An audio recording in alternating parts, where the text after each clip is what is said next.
Conferentie en nadien ook voor onze fakkeltocht ter herinnering voor de Shoah. We zijn heel blij in het bijzonder dat wij vandaag een heel excellente gast en spreker bij ons hebben, Rabbi David Rosen. Rabbi David Rosen is een vriend van de gemeenschap van Sant'Egidio sinds heel veel jaren. Hij is vooral ook een vriend van heel de geest van Assisi. Deze samenkomsten, begonnen door Paus Johannes Paus II in 1986 in Assisi en die sinds dat jaar elk jaar door onze gemeenschap worden hernomen en Rabbi Rosen is altijd daar. Altijd. You are always with us when we come together for the meetings in the spirit of Assisi, and we want to thank you also for that, because it's a great gift which you give to us, but also a great witness which you give to your engagement for the fostering of the good relationships between Catholics and Jews, but also all the Christians and all the religions. Ja, Rabbi David Rosen is een zeer geëngageerd man. Hij heeft een heel ingewikkelde levensloopbaan. Hij is in Zuid-Afrika geweest, in Engeland geweest, woont nu in Israël, maar hij heeft ons net uitgelegd dat hij de halve wereld afgereisd heeft, komt net uit de lucht gevallen vanuit Washington. Hij felt you dropped from the air, right from Washington, by parachute. Maar hij heeft dus ook de moeite gegeven om inderdaad vandaag bij ons te zijn met een heel drukke agenda. U kan de sporen van de vermoeidheid misschien nog zelfs een klein beetje op zijn gezicht zien, maar ook dat toont hoezeer hij eraan houdt vandaag bij ons te zijn.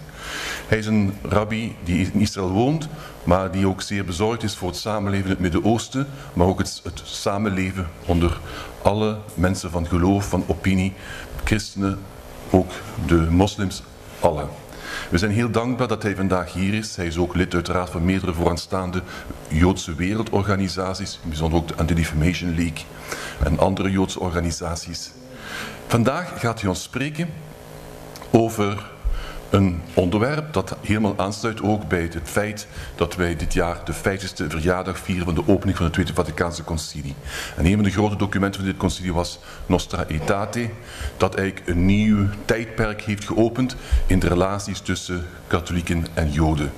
Het onderwerp van zijn toespraak zal zijn, hoe staat het, wat is er gebeurd in deze 50 jaar en hoe staat het met de dialoog, met de vriendschap tussen de Joden en de katholieken in deze 50 jaar die verlopen zijn sinds Vaticanum II. Rabbi David Rosen zal eerst een inleiding geven en nadien zal er ook kans zijn tot gesprek met de zaal, dus u kan ondertussen ook al nadenken. Er is ook, so you will take the word and you will give us your conference and after there will be the time and occasion for an exchange. Is er vertaling in het Engels? Nee. Ja, er zal ook vertaling zijn naar het Nederlands via de headphones, via de koptelefoons. Please, David Rosen, I give you the word. Please, take it.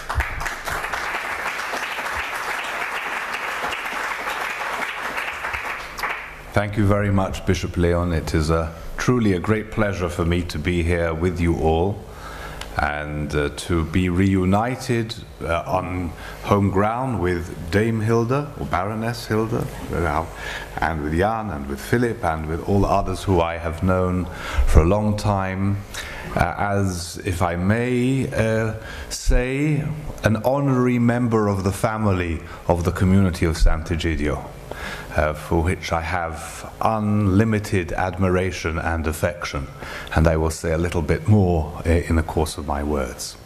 So as you have heard, and even though I don't understand Flemish, and my French isn't very good either, but nevertheless at least I understood enough of the introductory comments to be able to say that we are celebrating, this is a moment of celebration, of what of course was a dramatic moment in the life of the Catholic Church, and indeed for Christianity as a whole, but as a consequence for the world, and especially for relations with the Jewish people. So, and it was embodied by the man who was the visionary behind the Second Vatican Council. The man who, in a way, embodied the triumph of the heart, of the Spirit.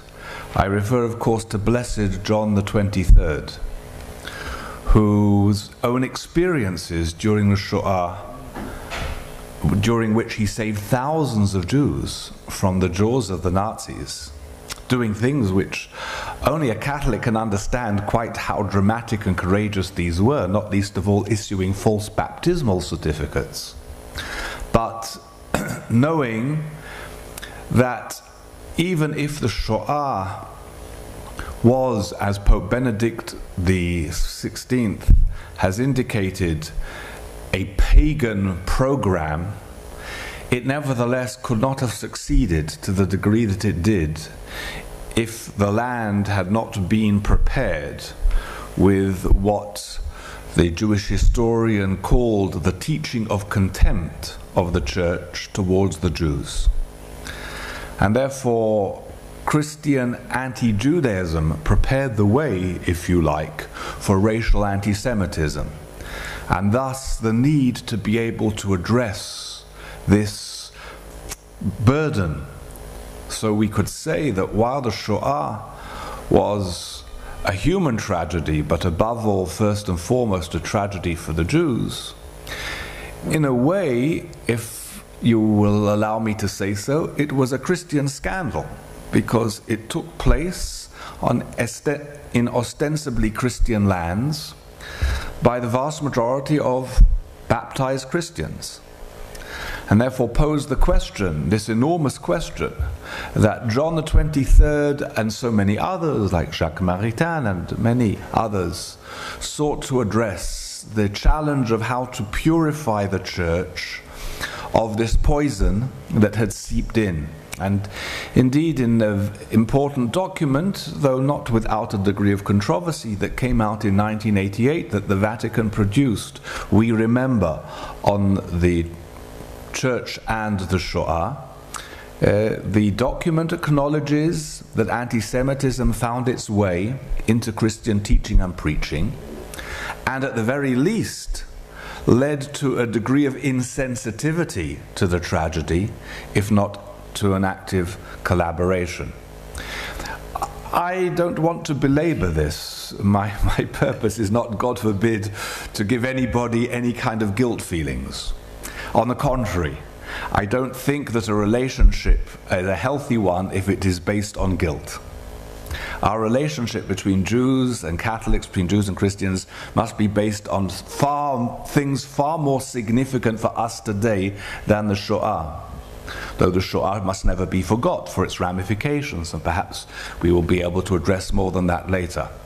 But the reason that I am, if you like, belaboring the past is to try to appreciate how far we have come in the space of these 50 years since the Second Vatican Council.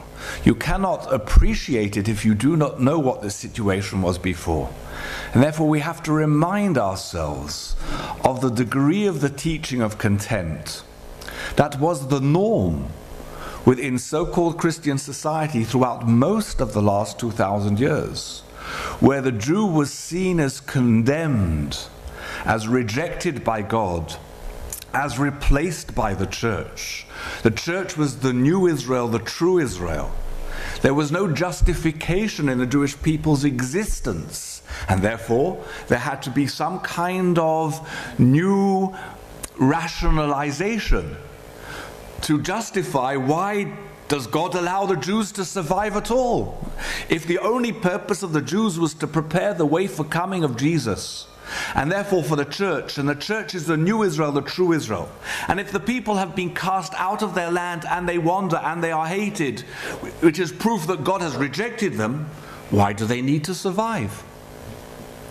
And so even great spirits and great human beings like Augustine came up with a rationale that was normative within the Church, which was that the Jews survive in order to show what happens to you when you reject Christianity, and therefore as an eternal proof of the truth of Christianity. The suffering of the Jews here, this is with the inverted logic, the suffering of the Jews proves the truth of Christianity. And therefore, in the words of a very significant medieval Christian thinker, to be a Jew is a crime, but not punishable by a Christian. Because the Jews then had to remain to testify until then the second advent.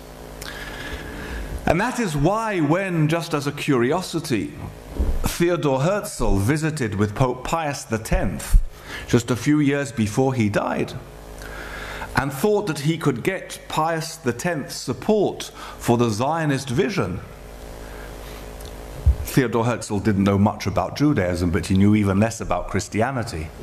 He was surprised that Pius X said to him, "We cannot recognize you, for you have not recognized our Lord.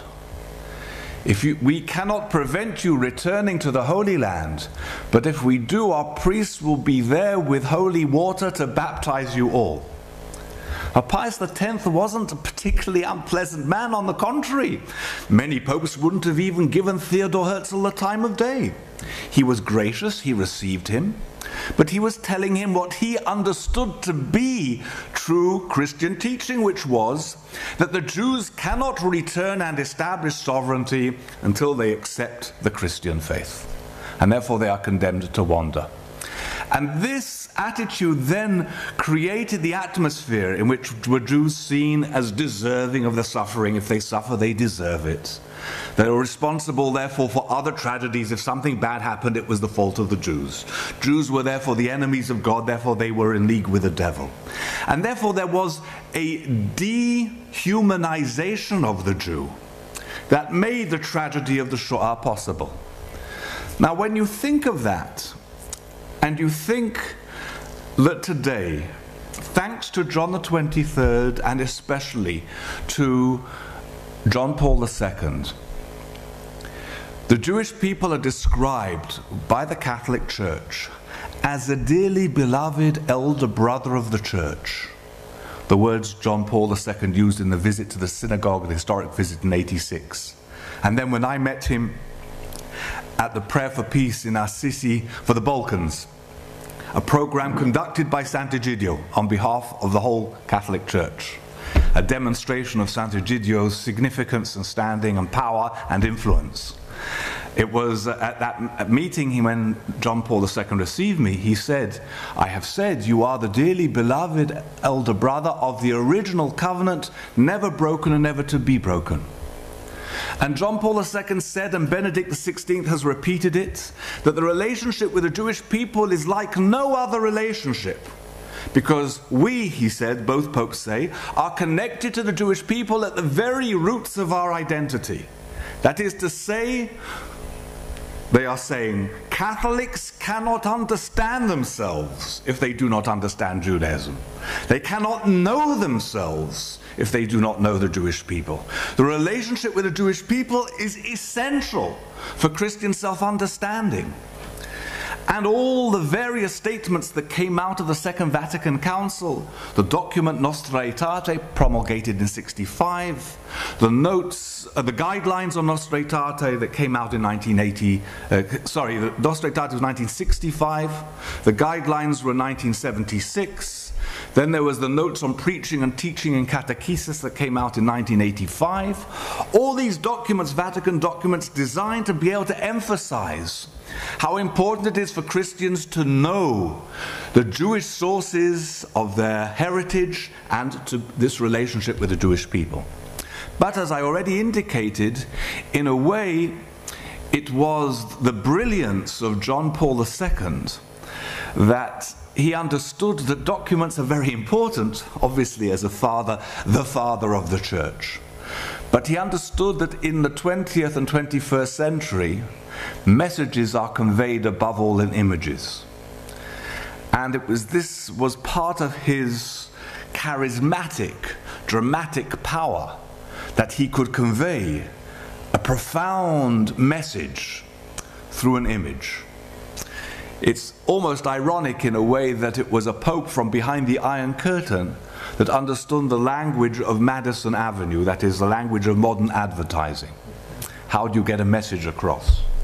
Because in his visit to the synagogue in 1986, people who had never heard of Nostra Aetate, never heard of the guidelines of Nostra Aetate, never heard of the notes on preaching and teaching, catechesis, never heard of the teachings of the magisterium, but they watched television, all saw this dramatic expression of brotherhood and of love on the part of the head of the Catholic Church.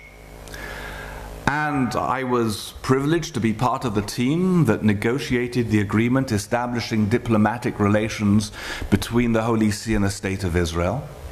And this paved the way for the visit of John Paul II to Israel in the year 2000. And that visit had an enormous impact upon Jews in Israel and, as a result, on Jews in the world. It's important for you to understand that most Israelis have never met a modern Christian. Even when Israelis travel abroad, we tend to meet non-Jews as non-Jews, not as modern Christians. And therefore the image of Christianity for most Jews in Israel, and many Jews elsewhere, even in Europe still today, the image of Christianity is still taken from the tragic past. It might seem strange to many young people that these images, which go back half a century, if not more, are still the images of the community today. But those wounds are very deep. And as I say, most Jews have not met modern Christians. They do not know of this transformation, or did not know. What demonstrated it to them so powerfully was the visit of John Paul II to Israel in the year 2000. To see him at Yad Vashem in tearful solidarity with Jewish suffering, to learn stories of how he saved Jews during the period of the Shoah, how afterwards he'd instructed that Jewish children who had been baptized by their adoptive parents should still be returned back to their natural parents. They hear these stories, they see him at the Kotel, at the Western Wall, putting there a text of a prayer that he had written for a liturgy of repentance in St. Peter's just a few weeks earlier, asking God's forgiveness for all the sins committed against Jews down the generations. It blew Israeli minds. The effect was stunning. In fact, as I have said, the Jews wanted to already canonize John Paul II long before even the Catholics. There was nothing John Paul II could do that was wrong. In fact, our Prime Minister at the time, when the visit took place in the year 2000, Ehud Barak, said he was happy the Pope was leaving because he was worried the whole country was going to convert to Catholicism. The Pope was so popular. So this is the dramatic transformation cannot be overemphasized. There is no example in human history, to the best of my knowledge, of a community having been seen as condemned, rejected by God, as therefore the most worthless of all communities, and having completely rejected that and saying that is totally wrong, and this community is the most precious of communities with which we have the most important of relationships. The drama is amazing, it's stunning, and I don't even think we who are involved in it fully appreciate the enormity of this work of God. That is the work that started with the Second Vatican Council 50 years ago, that led to the promulgation of Nostra Aetate. Now, the drama takes place at the Olympian Heights. It is not always translated down into the grassroots. For things to be translated into the grassroots, you need certain conditions and you need certain agencies. Sometimes the conditions are perfectly natural. The most dramatic example of this is in the United States of America, where, as you have heard, I've just parachuted in from. In the United States of America, the Catholic community and the Jewish community, even though, of course, the numbers are not comparable, but nevertheless, you are talking about the largest and most vibrant Jewish community in the diaspora. An unusually strong, vital community, the kind of community we've never had before, at least in the degree of freedom and of self-confidence. And you have a very strong Catholic community, the largest single Christian denomination in the United States, at least 5 or 6 times the size of the Jewish community there. They are both vibrant communities that feel that they are there in the United States by entitlement, not by the magnanimity of somebody else who has allowed them to be there. So they are totally committed to the general society at large, but they have a stake in the well-being of minority religious life. And in this open society where you have two vibrant communities alongside one another, there the Olympian heights are translated, internalized into the grassroots. In fact, let me say something that might surprise some of you. In the United States, there is no religious community that the Jewish community has more confidence in than the Catholic community. There is no religious community in which the leadership consults as closely with the Jewish leadership as does the Catholic community in the United States. We are able to do things in education in the United States that we simply cannot do anywhere else.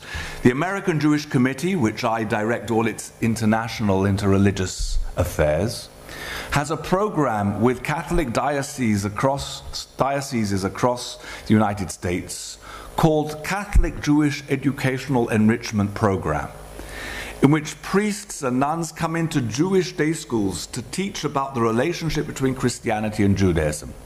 And rabbis go into Catholic parochial schools to talk about it. There's hardly anywhere where you could do that because it has been so effectively internalized and because both communities, and especially the Jewish community, feel totally secure there. That is perhaps the most critical issue. So you need the sociological conditions. But there are times when you need the agents, and the agents are critical, and those are who carries the message, who brings the message from the heights to the grassroots. And it's here where, of course, a community such as the community of Sant'Egidio is so significant. The program that you have just held, taking young people to the sites of the Shoah, not in order to wallow in the guilt. This must not be the purpose, and I'm sure it's not the purpose, but to understand the enormity of responsibility and of challenge for the present and for the future. This is done by the community of Sant'Egidio in a manner that enables the revolution of the Second Vatican Council to be internalized and to be therefore a part of an ongoing educational reality. And the Second Vatican Council wasn't just about Jews, nor was even Nostra Aetate just about Jews. In fact, the relationship with Jews is only section 4 of the document Nostra Aetate. It's a relationship with the rest of the world of faiths. And this is seen dramatically in the meetings that the community of Sant'Egidio has held, taking the spirit of Assisi that John Paul II drew out of the Second Vatican Ecumenical Council, and which the community has continued in its annual interfaith meeting, showing a spirit of love and of respect and of brotherhood that transcends our denominational, our structured religious differences. These differences are not unimportant. They are what make us what we are. But as a great Christian clergyman said, God must be more than simply the limitations of our own religions. And when we meet in a spirit of the sense of God's presence, we are able to sense that which unites us, and not to see that which divides us as anything bad, but as part of the beauty of the diversity, and to sense that unity in diversity. So I could go on speaking on a monologue for a very long time about it. In fact, let me just tell you a little story. Despite my very British accent, though you know I left England as a boy already, as a 15-year-old, so I haven't lived there anymore, but my father wanted me to speak like the royal family. So he died when I was only 10 years old, so I say in deference to his memory I've maintained the pristine purity of my British accent. But I'm not so often in Britain, I'm very often in the United States, and I discover that in America, that's where the English language is expanding all the time, and I discover new words all the time there. On one visit, I was introduced as a well-known dialogian. I had never heard this word, dialogian. They explained to me it means a theologian who is involved in dialogue is a dialogian. Okay, but in my experience, most of these people called dialogians are actually monologians. And I would like to prove that I am not just good for a monologue, but I really can be a dialogian and dialogue, and therefore I think I will bring my monologue to an end, because I think in discussion very often more important things we are able to develop, and there are things that through your questions will be more pressing and more relevant to you. So I thank you for your attention, and I hand over to our dearly beloved Bishop to moderate the further discussion. Yeah.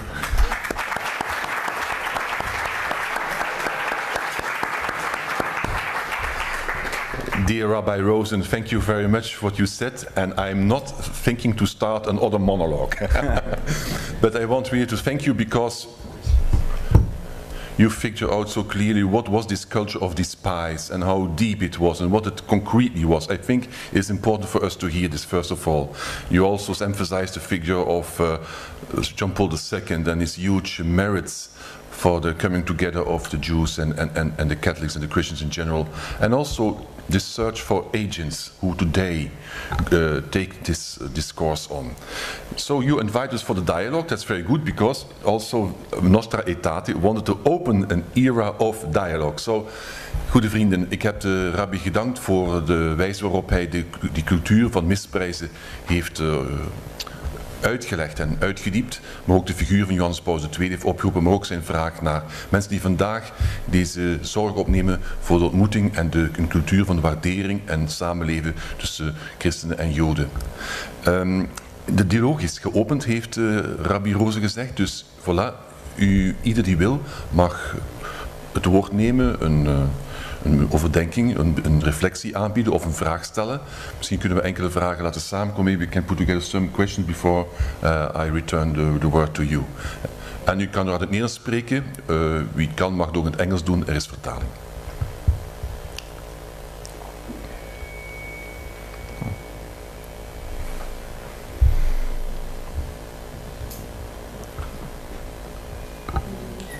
Jan. Yeah. Yes. Hello? Yeah. Yeah. Do you hear me? I do. Yes. We have been at Assisi, my wife and me. One more question. Misschien kunt u even recht staan, dat iedereen u even ziet, en ook voorstellen, zeggen wie u bent. Ja, Leo Schumer from Nebrit. We have been in Assisi and we have seen Assisi. But I don't understand why Assisi is so important for the Jews.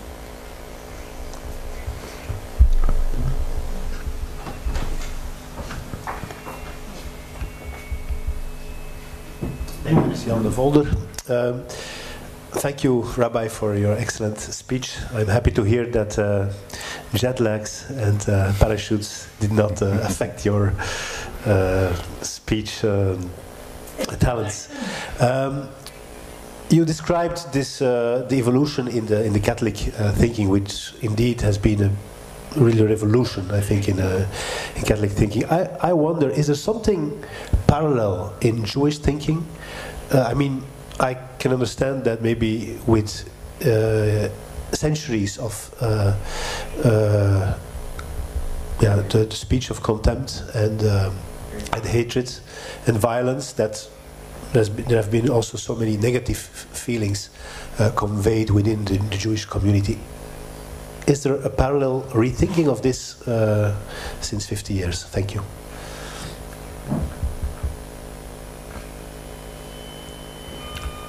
Let's start with these two questions. Okay. So to Mr. Schumer, I think your question is perfectly valid. That obviously Assisi, as an expression of a worldview, is a Catholic expression, and therefore its importance is first and foremost for Catholics, and then to the Christian world. But it embodies an attitude of mind towards others.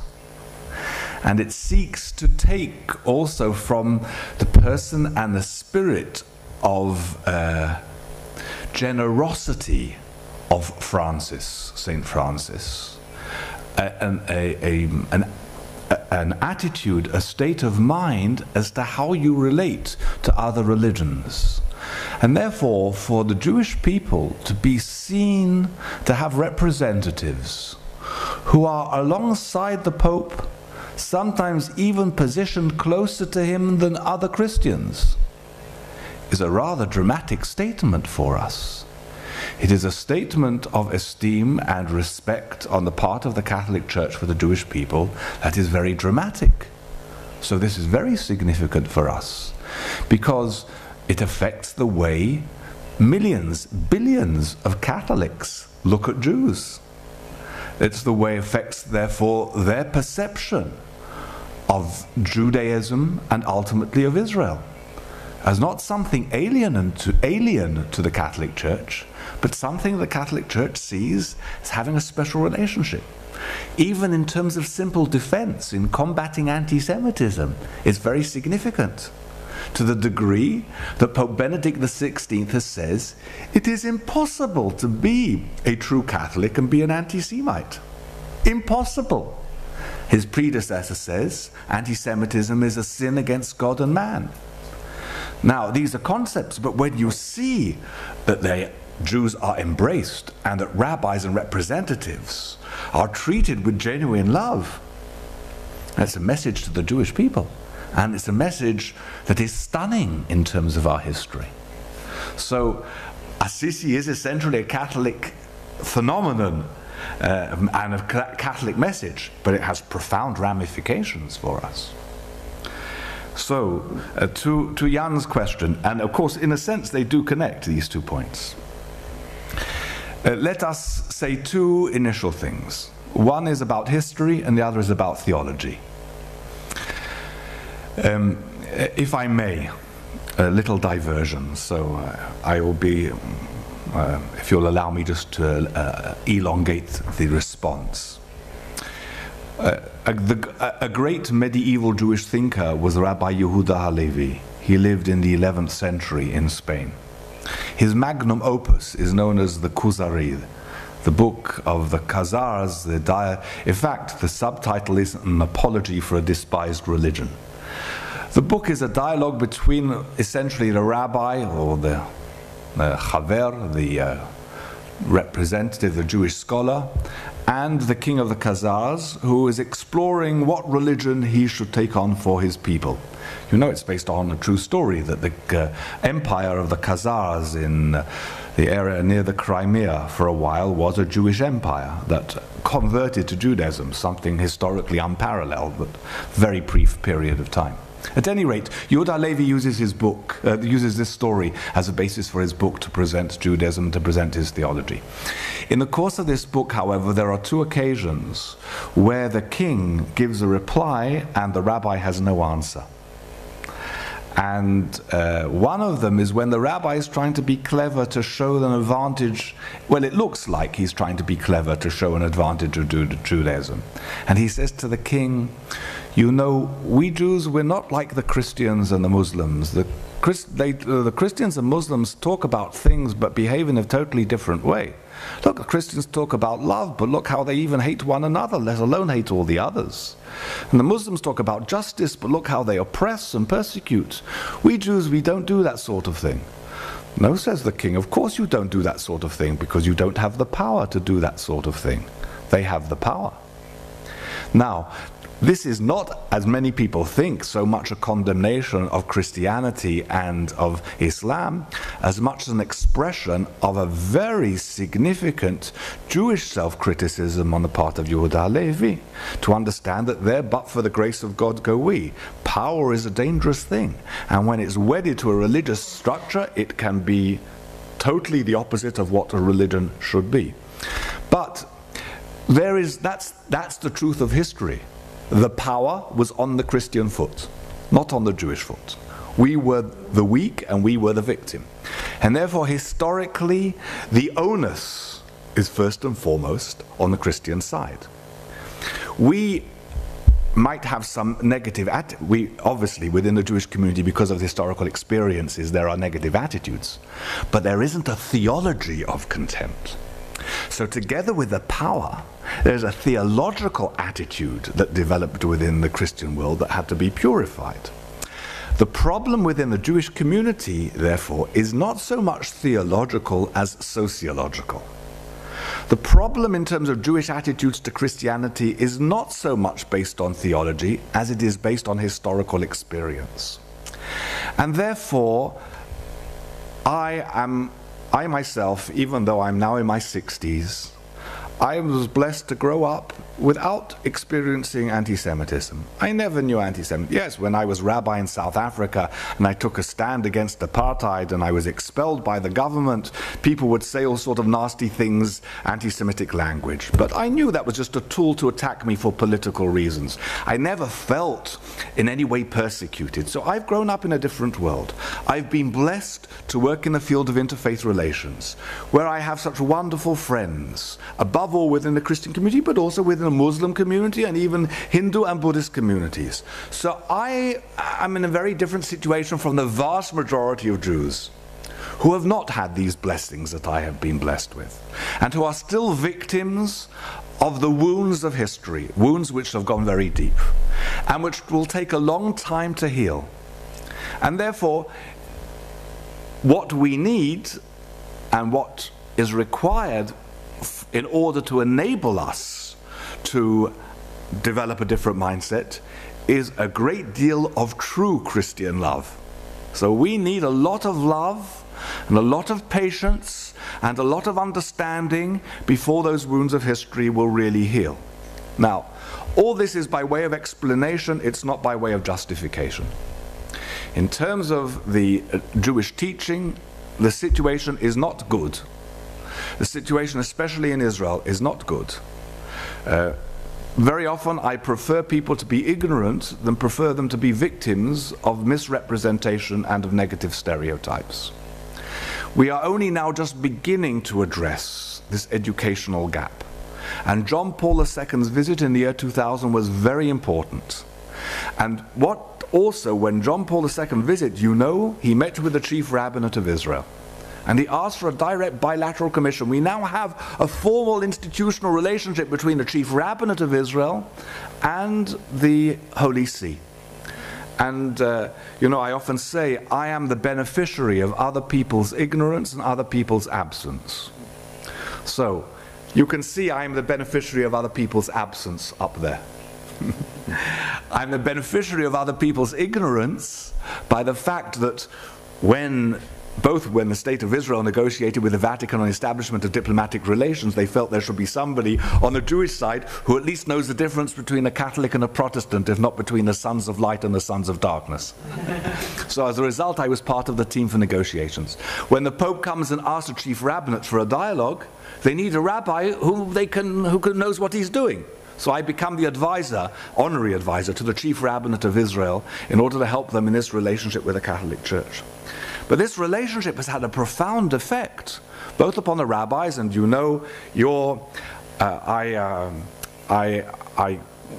as you heard, have a very special love relationship with Sant'Egidio, but I know that for the Sant'Egidio community here in Antwerp, your favorite rabbi from outside this country is Rabbi David Brodman, and you have every good justification for loving him dearly. He is a wonderful man. And he is also part of our team for this institutional dialogue. But he is quite exceptional. Most of the others who are part of this team had not met Christians before, and it opened up their minds and introduced them to a new world. And now they are supporters in an approach to the Israeli Ministry of Education, that there should be education also about Christianity within Jewish educational systems. This will eventually come about, and it will change. But as I say, the situation, for example, in the United States of America, there it's dramatically positive. Jewish attitudes towards Catholics are excellent, and similarly Catholic school children's attitudes towards Jews are also very good. The educational materials are very good. The rest of the world will take a little bit longer. But we are essentially not a theological tradition like you. We do not, therefore, produce encyclicals that teach theological attitudes. For Judaism, the criteria are halachic, Jewish jurisprudence, rather than theological. And therefore the question is, what are you teaching in the schoolroom, and how are you functioning in practical terms? And these are the things that are changing sociologically. Nevertheless, still having said that, there are two significant documents. One which is not well known, but was produced by Jews within the International Council of Christians and Jews, ICCJ, and was produced, I think, in 1993. And there's a very important document, therefore, from Martin Buber House called Jews and Christians Towards a Better World. This document is divided into three sections: Jewish section, Christian section, and what Jews and Christians can say together. And there, I think this is probably the first time you have a systematic modern Jewish attempt to articulate some kind of theology of Christianity. But the most well-known document was a document that did not come out of the Orthodox tradition, but came out of the Reform and conservative movements in America. And the reason it was very well known is because we live in an age of images. And I'm afraid in the United States of America, the real Bible for the Jews, the majority of Jews, is not the Tanakh, but the New York Times. And this statement was published in the New York Times dramatically, and therefore they all heard about it, and the Christian world heard about it. And this document was called Dabru Emet, Speak the Truth. And it's an important formulation in terms of Jewish recognition and understanding that the Christian world has changed, and therefore we have to do it too. But this is a very long way of simply saying, we will change to the degree that we understand and genuinely internalize the changes that take place within the Christian world in its attitudes towards us. Thank you very much, Rabbi, also for explaining us so extensively these inner Jewish reflections and attitudes.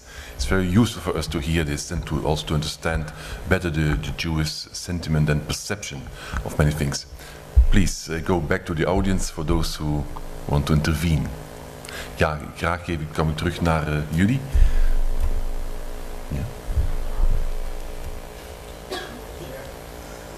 Tadej Baknas, Monastery of Sheftonia.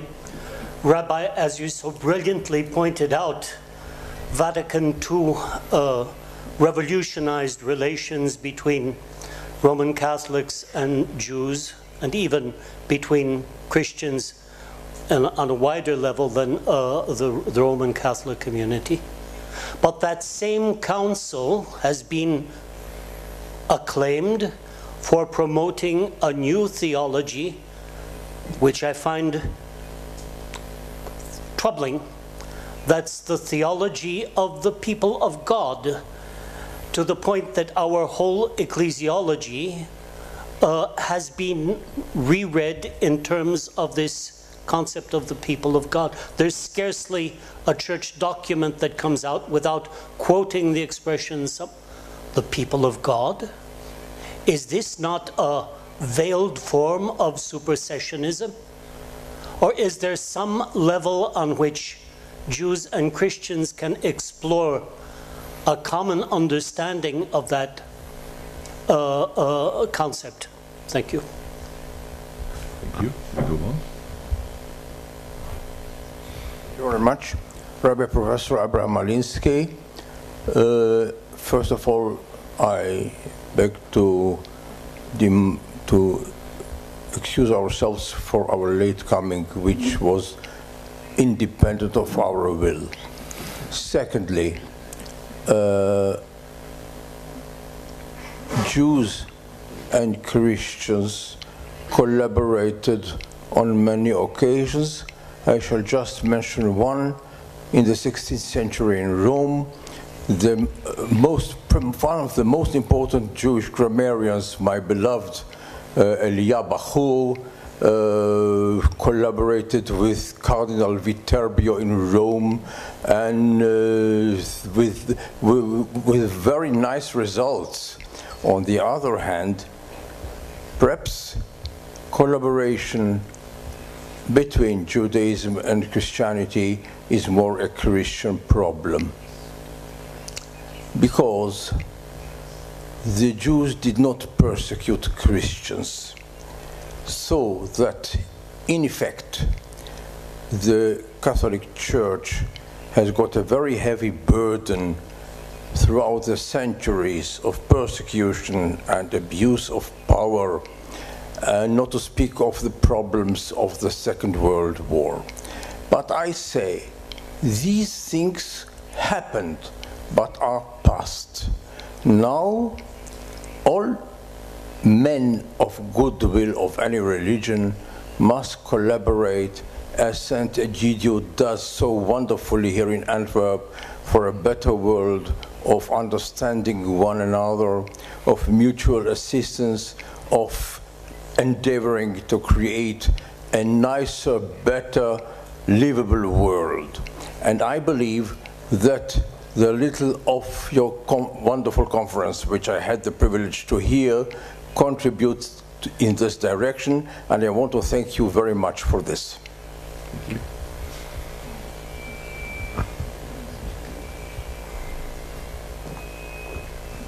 I'm Peter Wiers from Antwerp. I thank you very much for your speech, Rabbi, and I wanted to go further on the purpose of the importance of the images. Like you said, this is very important, and also what we saw in Assisi and every year, the coming together, these images are very strong.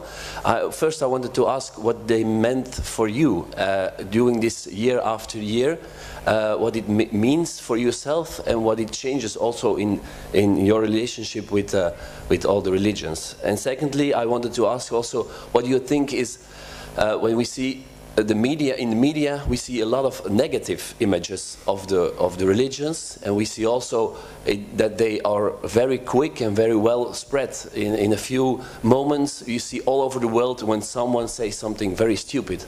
And so I wanted to ask, what do you think can be, it's very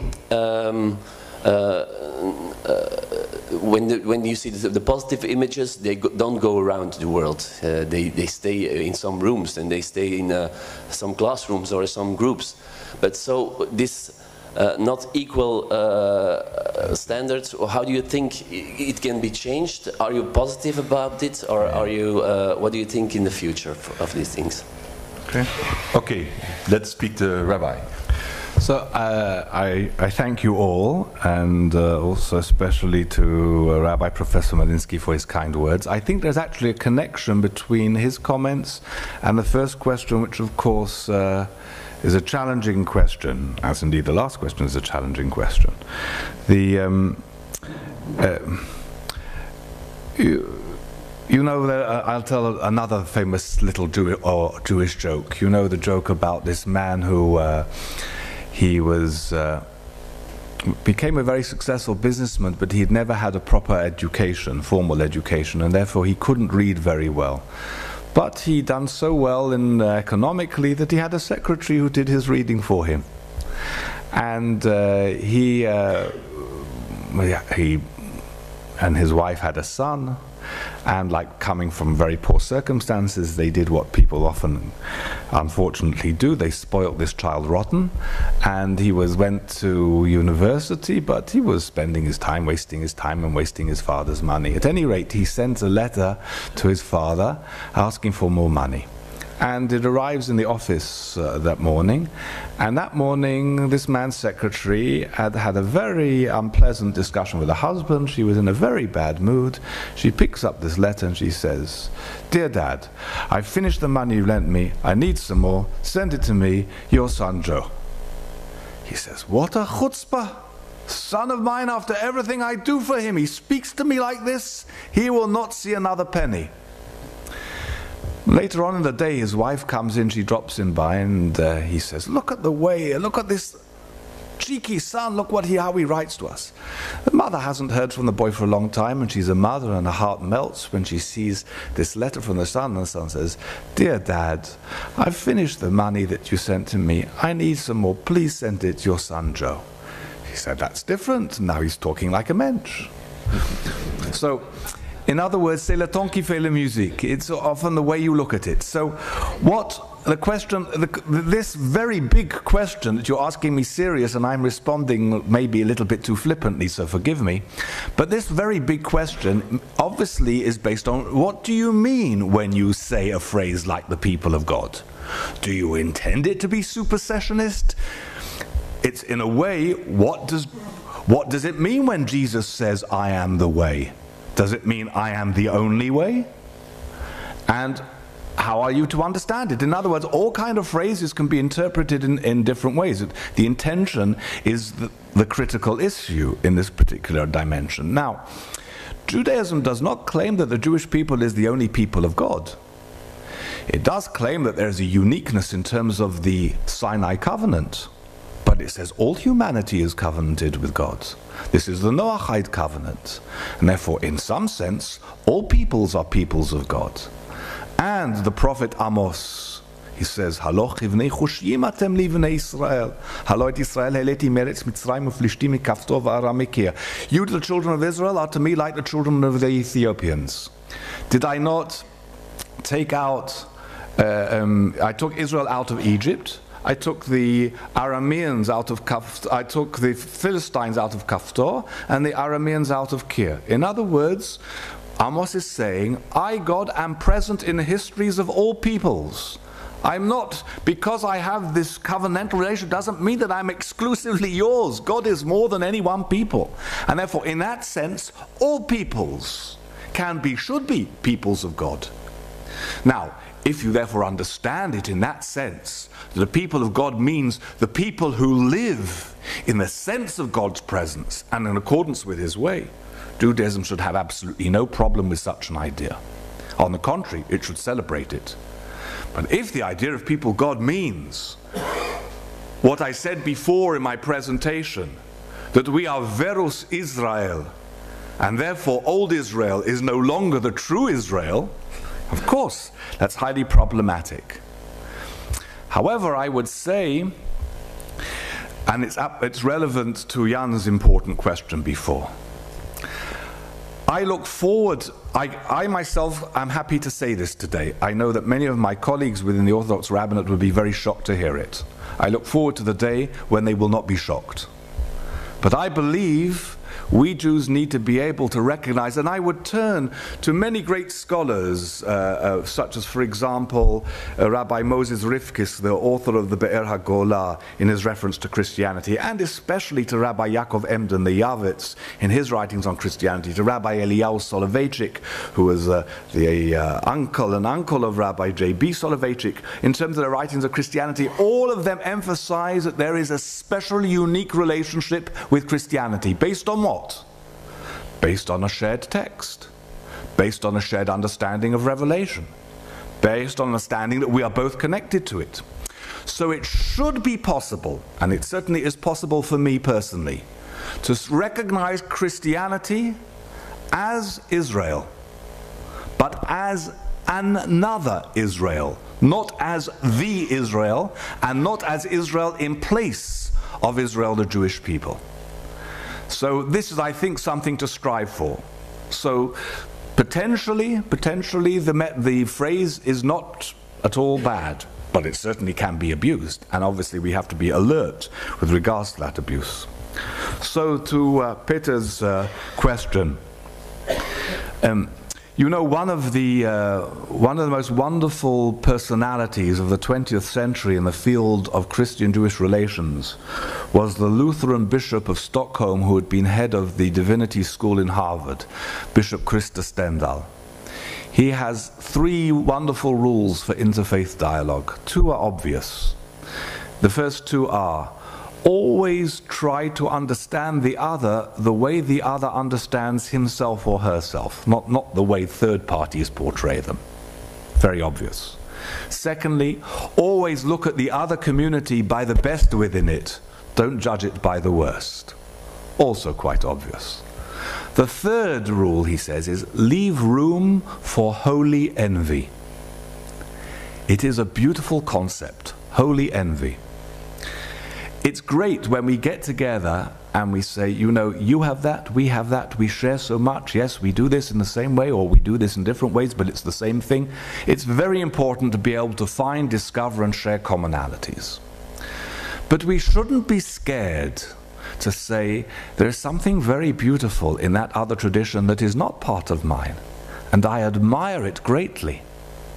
And that is his concept of holy envy. The idea that any one tradition can encapsulate the totality of the divine, for me, should be obviously ridiculous. In fact, if I didn't dislike the word, I would say it should be a heresy. Because the idea that any one tradition can encapsulate the divine means that we can, as it were, limit the very divine presence itself. Obviously, God is more than even the sum total of all our religious paths. And if God relates to us in all our diversity, there must be diverse ways of relating to the divine. And therefore, one of the greatest things about the meetings, which in a way today interfaith relations has become an exponentially growing industry. It is so big that we simply do not have the resources to respond to the demand. I turn down 6 or 7 times as much as I take on, maybe even more than that, I decline. Do you know that there's no other position for international, interreligious relations in the Jewish community other than my position? It's ridiculous. Yeah, you have some organizations, national bodies, but there's no international position other than the position I occupy at the moment. We don't have these resources necessary for these particular things, but the demand is growing. And today the demand is not only so growing, interfaith relations has been, we take it almost for granted. It's become a norm. This is another dramatic achievement of both Vatican II, but above all of Assisi. And it's something which the community of Sant'Egidio led and pioneered, but today it's become widespread, universally accepted as a norm. And for me, part of what this has facilitated, and you refer to these images and the encounters with the other, is the discovery of the beauty within other religious traditions. First and foremost, I find it within my Christian brothers and sisters. I must confess, growing up as a young schoolboy in England, even though I came from an enlightened, modern Orthodox family, I didn't have a positive image of Christianity. I certainly didn't think there was something to be able to admire, especially within Christianity. Today I'm able to discover that, to be able to discover it in the lives of the people I meet. And of course it's not just leaders, it's very often the simple folk and the rank and file who are very often much more impressive and where there's often much more to envy than amongst the leaders. Sometimes the leaders in fact are part of the problem, not part of the solution. But there are still wonderful people who I meet. And very often, you know, because of the interfaith work today, I talk of myself, but I'm sure it's true of my colleagues in this room as well. Very often you feel much closer to people from other faith traditions than you do to some people within your own tradition. In fact, the divisions today, at least psychologically, are very often less between faiths as much as within faiths. Between those who are insular, isolated, only inward looking, and often hostile to the world outside them, and those who are expansive, embracing, and whose approach is open to all.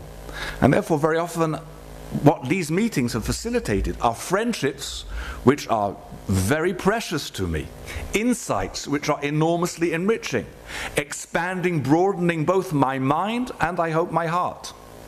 So this has been invaluable for me. I'm in interfaith relations for some basic reasons too. Interfaith relations is important, essential to fight, as I was responding to Mr. Schumer earlier, to fight anti-Semitism, to fight bigotry, to fight prejudice. It's important because if you care about certain values, you should work together with people that share them. If the sanctity of life is important to you, you must work with other people who share that principle of sanctity of life, otherwise you're not loyal to it. But in addition to that, It's an enriching experience. It's a greater encounter with the divine. And therefore, for me, while it's important to do to protect my community, it's important to present my community, and I hope, therefore, what we call to do a Kiddush Hashem, sanctifying God's name. But it's also important as a personally enriching experience, enormously. Now, your last part of your question, it's the million dollar question. If I had an answer, I would be so happy. It's the biggest source of frustration in my life. I often say, when these wonderful meetings of Sant'Egidio take place, at the end, we must organize a fight in which somebody gets a bloody nose. Then it will get into all the newspapers, and the world will know about that there was this wonderful meeting. Because I'm afraid that maybe you Christians have some better understanding of human nature here, because there's something something rather bad in human nature that wants the negative sensationalism, the blood and the guts, and that sells the newspapers, and that gives you the TV rating, and the good news doesn't get the coverage. I don't know what the answer is, but this, of course, was the brilliant charism of John Paul II.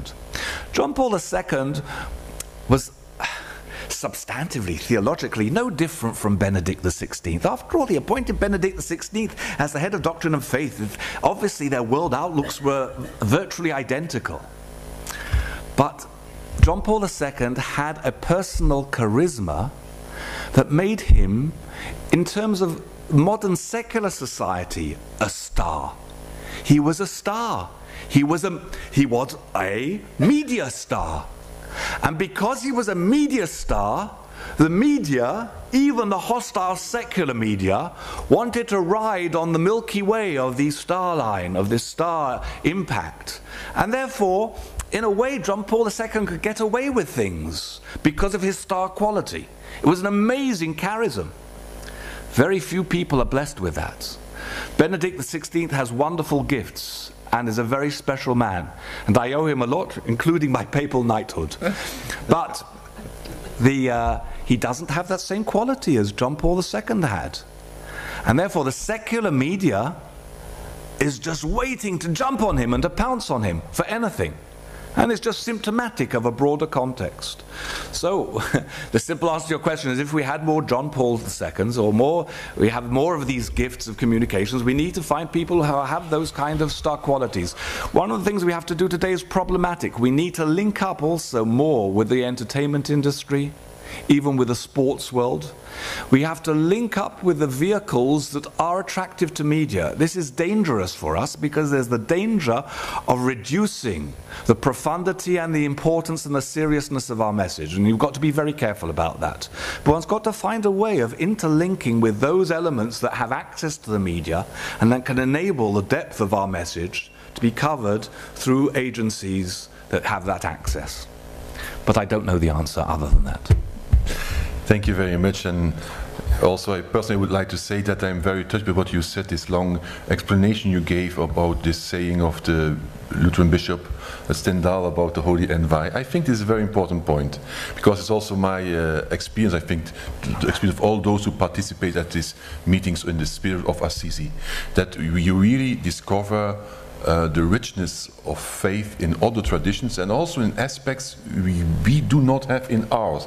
And that even goes further as what Nostra Aetate says, because Nostra Aetate, this document of the Second Vatican Council, recognizes, yes, in other religions there are also very good elements, very valuable. Of the divine. Yes, expression of divine. But you understand, which we also have and which we are experiencing.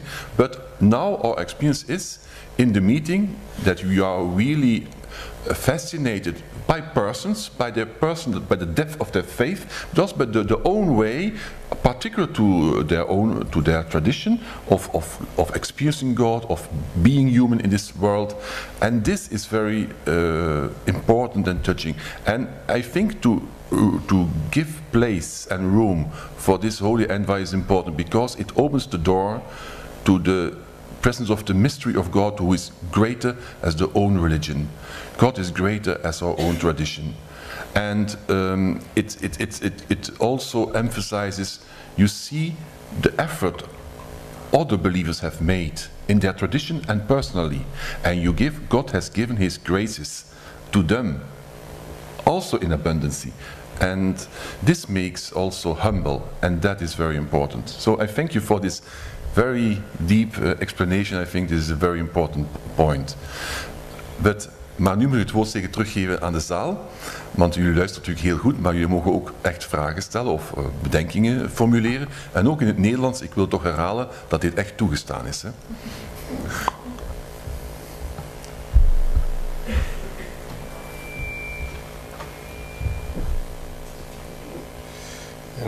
Ik zou in het Nederlands willen vragen. Goed luid, hè? Ja. Ik ben Mark van Kerkhoven en ik werk als inspecteur katholieke godsdienst hier in Antwerpen. No, sorry, I have to put it on. Een ogenblikje. Is it on? Spreek, ja? Ja. And that's on. Maybe the number is different. Yes, spreek. Oh yes, I can hear it. Okay, I can hear it. Fine, thank you. Yes. Ja, ik ben Mark van Kerkhoven en ik werk als inspecteur katholieke godsdienst hier in de scholen in Antwerpen, Bisdom Antwerpen. En we zijn op dit moment bezig met een van die duizenden commissies die in het onderwijs werken. Dat moet zo in het onderwijs.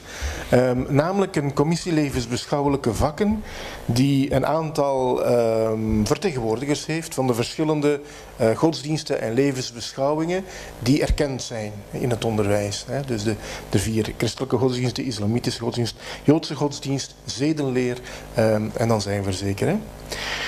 We zijn aan het zoeken naar wat we noemen interreligieuze competenties.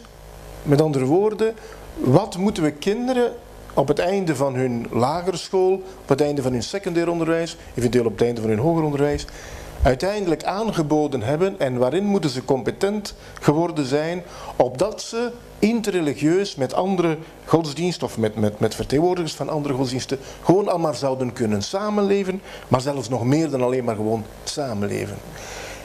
En nu vraag ik, want tot hiertoe vertel ik alleen maar nu vraag ik, de grote moeilijkheid in die commissie is voortdurend dat we stuiten op die voortdurende tweespalt. Ofwel zijn we bezig met, laten we zeggen, competenties die zo algemeen zijn, die zo vaag zijn, dat het een beetje afgeroomd lijkt en waar het eigenlijk niemand iets tegen heeft. Iedereen is er akkoord mee dat we vriendelijk moeten zijn tegen elkaar. Bon, maar moeten we daar in commissies voor samenkomen om te zeggen dat we vriendelijk moeten zijn? Nee, denk ik. Hè? Ofwel krimpen we helemaal terug en zeggen we, ja, maar bij ons, bij de katholieken zit het eigenlijk al wel snor hoor. We zijn er al een tijd mee bezig. Dus eigenlijk moeten we ook niet samenkomen, want we weten het wel van onszelf. Maar die ander, dat is wat anders. Hè? Ja. Allee, de vraag is natuurlijk naar u toe van... Maar u zal ook weer zeggen van, dat is ook misschien weer een $1 miljoen vraag, maar goed. Wat haalt ons, of wat kan ons uit zo'n impasse uithalen? En dan kan ik dat volgende week op die commissie vertellen, verstaat u?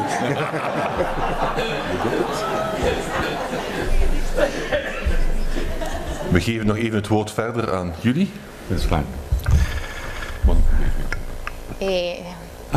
Thank you, Rabbijn, to be with us. It's really pleasure that you can to be here. Yeah. You are? I am Leslie Gaitan from Colombia, South America.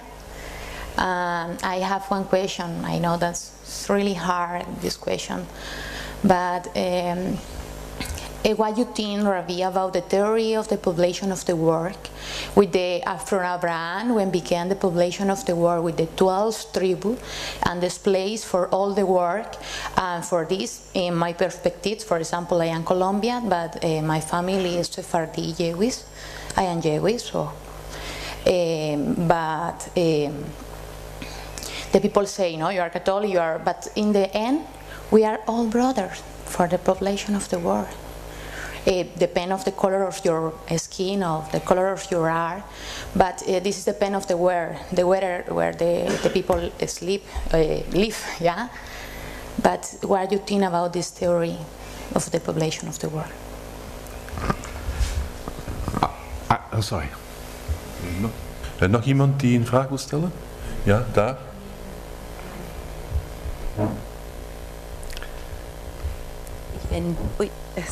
Ik ben Birgit, ik woon ook in Antwerpen, maar ben afkomstig van Duitsland.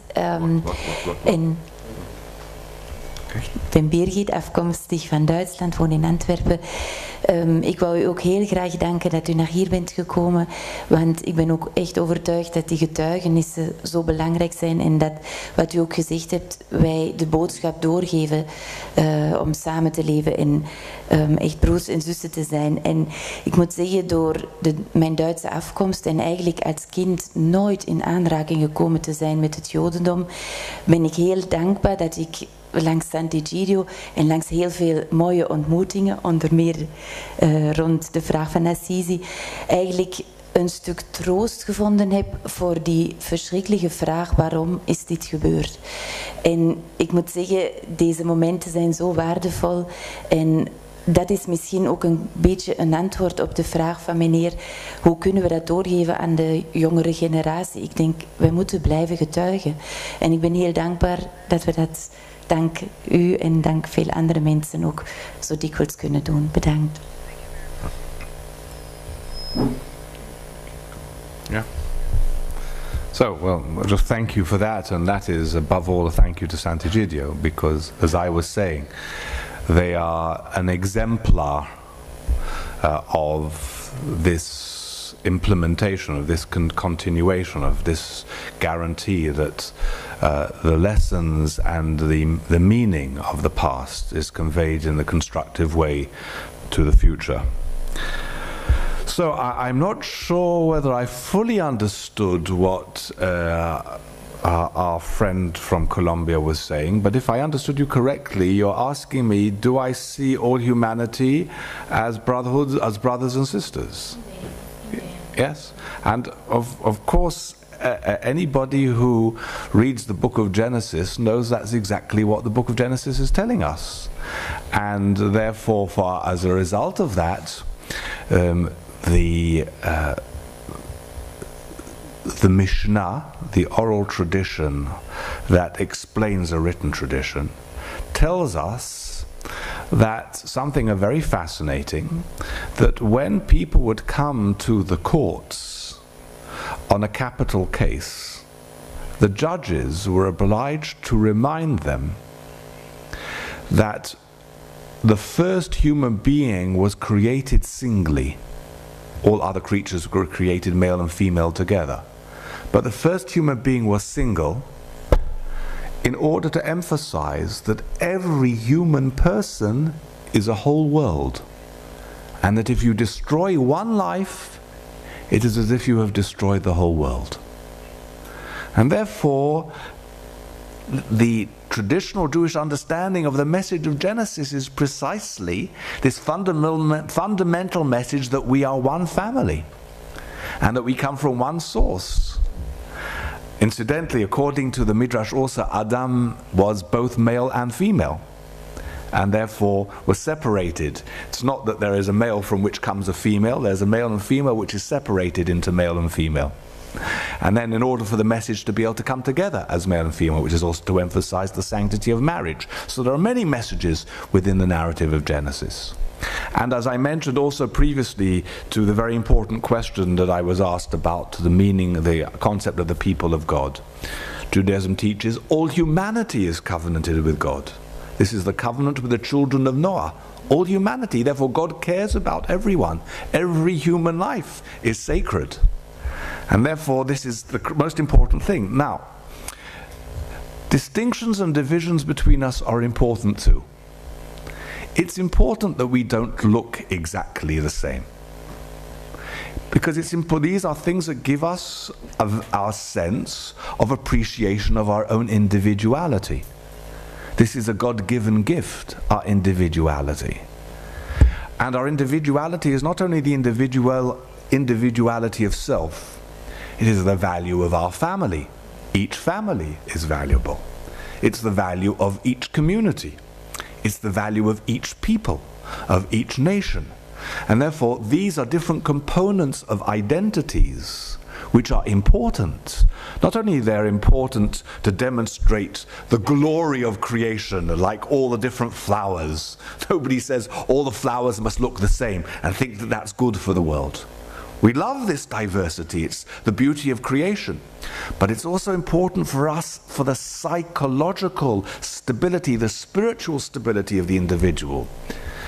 modern sociologists have pointed out that the drug culture and violence and other abuse are reflections of a search for identity and stimulation on people who are rootless and without clear meaning or purpose in their lives.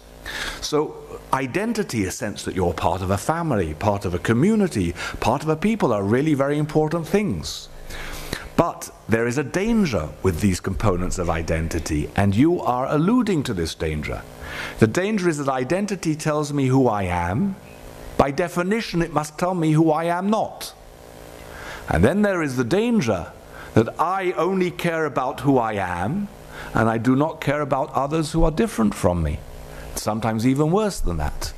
So the challenge, the big challenge, is how to maintain one's particularity while still expressing universality. How to be a sense that we are one family of humanity, a genuine respect for every human person, while still respecting my own particular identity and treasuring that and seeking to preserve it. This is the challenge. But obviously, I believe completely this universal brotherhood and sisterhood that you say, that you refer to, and I think that's at the heart of all our religious traditions. So, to another million-dollar question. I think you have summed up the dilemma very, very clearly, and I completely resonate with it. It's a big challenge. It's a challenge also because educational systems have so much pressure on them to do so many things that might be less important, but they are the nature of the world in which we live in, that the amount of time to deal with such serious questions about spiritual identities is very, very limited. Therefore, you have to have both the staff who are properly trained, you have to have head teachers who really want it, so that even if you have a perfect syllabus, which I will try to address, it doesn't help if the people aren't trained and there isn't the motivation in the system. So it's even a bigger problem than the way you presented it, even beyond that. One thing I think is terribly important, and that is that we need to find every possible opportunity for experience. And that is not to, you know, Martin Buber has a very a lovely phrase, and he talks, it's interesting because he was an academic, but he has a phrase that is a little bit deprecating of academia. He talks about academia as the autopsy on the body of knowledge. Because real knowledge is not in the theoretical study. Real knowledge is experience. When you experience the world of the other, then you know it, not simply when you have some external information. So, therefore, ideally, the program would be a program in which you actually visited other communities. This is a very difficult thing to do. Just technically it's difficult, and especially difficult for a classroom. But today we have amazing tools, technological tools, in which you can bring a synagogue and you can bring a mosque into the classroom. And that's what we need to do in terms of education. You need to bring the world of the other into the experience of the child. And therefore the criteria of what interfaith education, or whatever it's called, are less important than the actual form of its instruction. And finding ways in which you can introduce the student to see, experience into the world of the other is critically important. And therefore, Bishop Christa Stendhal's criteria become important too. The commission shouldn't be sitting, deciding what's important about the other religions. I tell you what's important about your religion. It should be asking the religions, how do you want to be understood? What's the really important thing about you? You know, there was a wonderful Muslim scholar, I think 13th century, maybe somebody here can correct me, by the name of Ibn Biruni. Ibn Biruni traveled extensively and he sought to learn about religions. He said something very interesting from a Jewish perspective, very interesting, a Muslim scholar. He said, if you want to understand Islam, you have to understand the Shahada. the Islamic Declaration of Faith. If you want to understand Christianity, you need to understand the concept of the Trinity. And if you want to understand Judaism, you need to understand the Shabbat. He said you need to understand the Shabbat. There's a fascinating insight. And if you were to ask me, if I wanted a student to know one thing who didn't know anything about Judaism, I would like that student to see what is Shabbat like. Ideally, I would like him or her to celebrate Shabbat with a religious family. But if that's not possible, at least to experience it and to see what that's like. So these, I think, these forms are much more critical than the criteria that one is establishing. Thank you. Thank you very much, Rabbi Rosen, also for these last words which you were addressing us. And you are taking up again what you said at the beginning about this beautiful experience in the United States, about the collaboration between the Catholics and the Jews. Also, so rabbis who go to Catholic schools, Catholic teachers who go to Jewish schools, and so on. And I think this is a very important way. Actually, it is the way we practice this afternoon.